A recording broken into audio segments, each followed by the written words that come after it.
Hello बच्चों, तो हमारे आज एजुकेशन मिनिस्टर धर्मेंद्र प्रधान जी की एक कॉन्फ्रेंस हुई है। उन्होंने बोला है कि एक अनफॉर्चुनेट इंसिडेंट हुआ है। हम लोग एक मुश्किल भरे दौर से गुजर रहे हैं, है ना।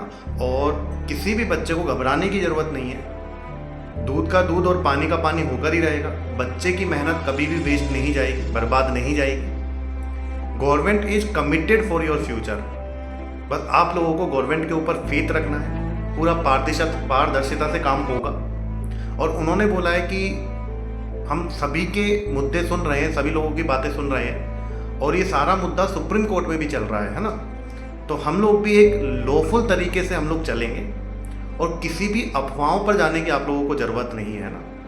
नो डाउट बहुत सारे डिसीजन बहुत पेनफुल होते हैं, लेकिन हम लोगों ने एक रिफॉर्म कमेटी बनाई है, और उन्होंने कहा कि वो रिफॉर्म कमेटी पूरे मुद्दे की अच्छे से जांच करेगी। और एज ए एजुकेशन मिनिस्टर मेरे भी कुछ लिमिटेशंस हैं, है ना। अभी 2 3 4 दिन 5 दिन जितना भी दिन लगेंगे उसमें बहुत सारी चीज़ें क्लैरिफाई होंगी। जैसे बिहार मुद्दे की बात उठाई गई थी कि पेपर लीक हुआ है, तो उन्होंने कहा कि बिहार पुलिस भी उस पर काम कर रही है। अब कुछ दिन में हमारे पास रिपोर्ट आ जाएगी, है ना।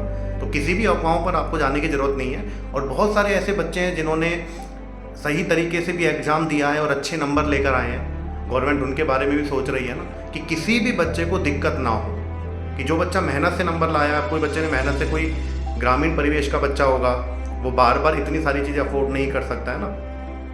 तो सब मुद्दों पर गवर्नमेंट की नज़र है, और गवर्नमेंट पूरे पारदर्शिता की तरीके से, है ना, अच्छे से जांच करेगी। और जो भी डिसीजन है, सुप्रीम कोर्ट भी इन्वॉल्व हो चुका है, तो सुप्रीम कोर्ट से भी डिसीजन आना है। और रीनीट के बारे में रही बात, रीनीट होगा कि नहीं होगा, अभी भी कुछ की चीज़ें क्लियर नहीं है कि रीनीट होगा कि नहीं होगा। उस पर ऐसा कुछ बात नहीं कि अभी जो सुप्रीम कोर्ट ने डिसीजन दिया था कि 23 जून को बच्चों का पेपर होना है, अभी उन बच्चों का पेपर होगा। और बाकी का होगा कि नहीं होगा, अभी ऐसी कुछ भी ऐसी चीज़ें नहीं आई है ना। वो तो शायद 8 जुलाई को ही हम लोगों को सुप्रीम कोर्ट से पता लगे। तो सभी अपने एजुकेशन सिस्टम पर हम लोग ट्रस्ट रखें, और वही कर सकते हैं, उसके अलावा कोई ऑप्शन भी नहीं है। बाकी 8 तारीख को क्या आता है क्या नहीं आता है वो हम लोग देखते हैं।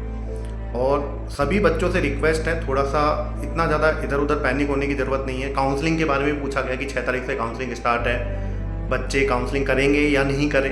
बहुत ज़्यादा डायलामा में हो, तो उन्होंने बहुत क्लियर कर दिया है कि सुप्रीम कोर्ट में भी ये बात उठी थी। उन्होंने बोला है कि काउंसलिंग को हम लोग नहीं रोकेंगे, काउंसलिंग जैसे होनी है वैसे होती रहेगी। और जो सुप्रीम कोर्ट ने डिसीजन दिए थे उसी पर हम लोग चल रहे हैं अभी, है ना।